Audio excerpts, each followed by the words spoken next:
Gospod premier, zanima me, kaj lahko mladi storimo za zmanjšanje stopnje inflacije? Ja, pri zunanjih vzrokih je zelo malo, tako kot tudi vsi ostali. Pri teh notranjih vzrokih, ker inflacija seveda poganjena tudi z psihologijo, z prepričanjem, da se bo vse dražilo in zato vsi že naprej skušajo dvigati cene in to upoštevati. Pa z tem, da se ne reagira panično.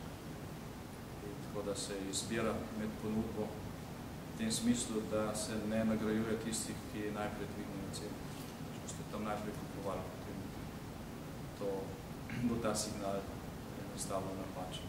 Mislim pa, da to ni predvsem naloga inflacije.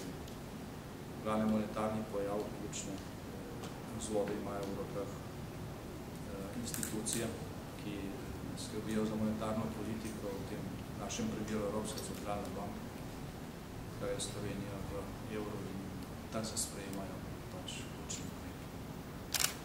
Inflacija ni nekaj kot koloradskih rož.